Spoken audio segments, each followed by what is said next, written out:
Bonjour à toutes et à tous, bienvenue sur 8 Mont Blanc. Je suis ravi de vous retrouver pour une nouvelle édition de Sport 8, 13 minutes consacrées au sport ici en Savoie Mont Blanc. Et ce soir, nous allons parler de la promotion de nos départements et plus principalement du département de la Haute-Savoie et de la Clusaz avec mon invité, monsieur Alexis Bongard. Bonjour. Bonjour. Vous êtes donc le directeur de l'Office de tourisme de la Clusaz. Tout à fait. Et on va parler, nous sommes très précisément à J-24 de l'édition 2017 du Rock des Alpes. Oui. Alors une première question, déjà, est-ce que tout est prêt au niveau de l'organisation ? Oui, tout est prêt. On est déjà calé. Vous avez l'habitude ? On a l'habitude, c'est la 5e édition maintenant. Donc, on est rodé sur ce genre d'événement. J-24, donc dernière ligne droite, qu'est-ce qui reste à mettre en place, qu'est-ce qui reste à faire ? Alors, il y a toute la technique terrain qu'on n'a pas encore commencé à tracer, mais on commence à bien connaître les tracés. On les améliore d'ailleurs chaque année. Et puis après, les emplacements de villages se mettront en place quand même un peu plus tard. Mais on est prêt. On a toute la campagne de promotion qui est prête. Le recrutement des bénévoles est fait parce que c'est quand même 700 bénévoles. 700, ouais. C'est un chiffre assez important. Et oui, c'est un des plus gros événements aujourd'hui en France de VTT. 4500 participants. C'est 18 épreuves différentes, 19 nationalités. Voilà, c'est gros aujourd'hui. On rappelle le concept de l'événement, donc le Rock des Alpes. Oui, alors, c'est du VTT, toujours du VTT, encore du VTT. Alors, c'est du VTT pour tous. C'est ça qui est intéressant. Voilà, c'est qu'on a un marathon qui est UCI et puis qui est très très difficile et qui s'adresse à l'élite. Et puis, on a des épreuves de masse et on a des épreuves de découverte passant par le Kid Rock, donc le rock pour les enfants avec plus de 400 participants, ça c'est magnifique. Et puis, on a également jusqu'à la rando gourmande où c'est pas très sportif, c'est une découverte, c'est sympa, c'est histoire de passer un bon moment. Il y a tout. On l'a dit, vous l'avez dit en début d'émission, 5e année que la station accueille cette déclinaison alpine du Rock d'Azur.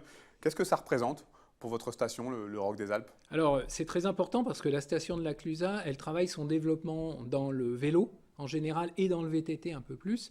Elle travaille ce développement-là de chaque année un peu plus. Là, on ouvre 2 nouvelles pistes cette année avec un nouveau bikepark qui va être super donc à découvrir.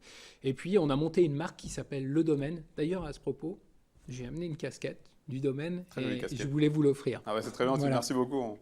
Merci beaucoup. Pas moins, si je ne dis pas de bêtises, dans ce parcours donc, pour cette édition 2017, pas moins de 8 communes du massif des Aravis qui vont être empruntées.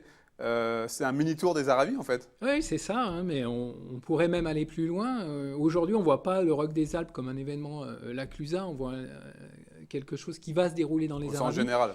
D'ailleurs, on travaille de plus en plus avec Annecy sur des projets communs. Vous savez, l'été, le client, il rayonne loin. Mais nous, notre spécialité, c'est vraiment de développer le VTT. Le Rock des Alpes, il se situe mi-juin, et donc c'est 16-17 juin.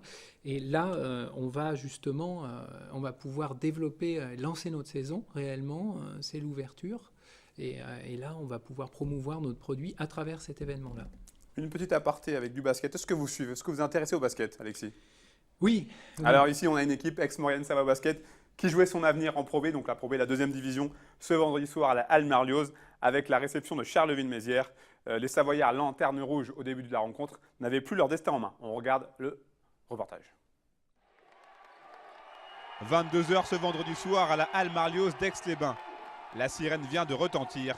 Ex-Maurienne Savoie Basket a réalisé l'impensable. Grâce à leur victoire contre Charleville-Mézières, combinée à un improbable concours de circonstances, les Savoyards arrachent leur maintien en Pro B. Trop plein d'émotions pour le président d'AMSB.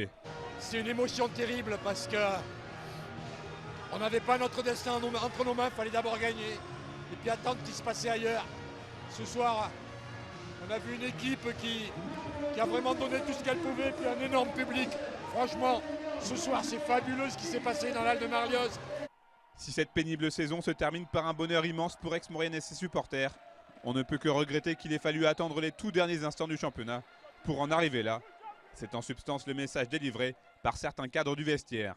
Je ne vais pas sauter au plafond parce que je pense qu'on pouvait faire beaucoup mieux. Il faudra se mettre autour d'une table avec beaucoup de personnes et tirer beaucoup de conclusions parce qu'il y a beaucoup de choses à améliorer, à changer. Tout le monde s'est vraiment donné.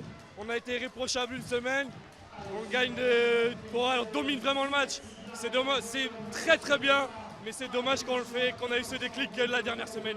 Mais pour s'offrir cette fin en apothéose, les basketteurs savoyards vendredi ont mis tous les ingrédients pour cette dernière journée. Face à une équipe de Charleville déjà qualifiée pour les playoffs, AMSB a déroulé son basket, alternant adresse à distance et jeu court sous les paniers.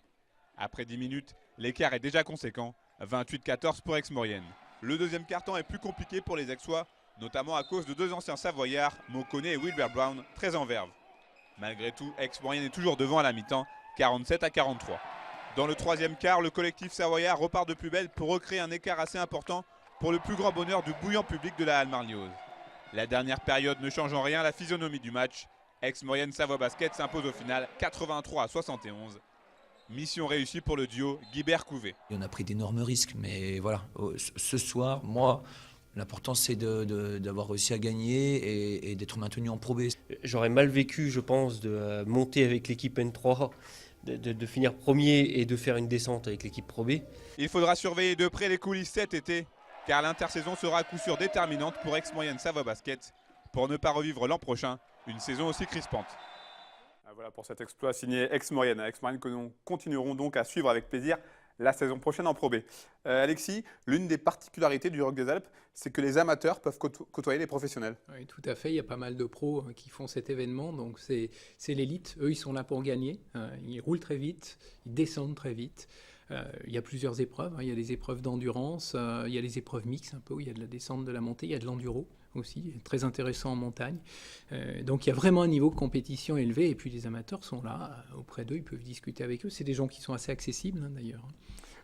Au final, vous l'avez dit tout à l'heure, il me semble, 18 courses, c'est bien ça? 18 courses. Étalé sur 3 jours? Oui, c'est ça. Ça passe des épreuves enfants, de l'électrique, de la détente. Il y a tout format de course. En termes d'organisation et de logistique, qu'est-ce que ça implique pour vos équipes à la Clusa? Vous l'avez dit, près de 700 bénévoles.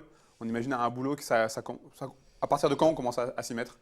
C'est toute l'année qu'on travaille sur un événement comme ça. C'est vrai que dès qu'on a terminé, il faut revoir le concept, faire le bilan de ce qui a marché, ce qui n'a pas fonctionné, ce qui va bien, comment améliorer la mise en place, la recherche de partenaires.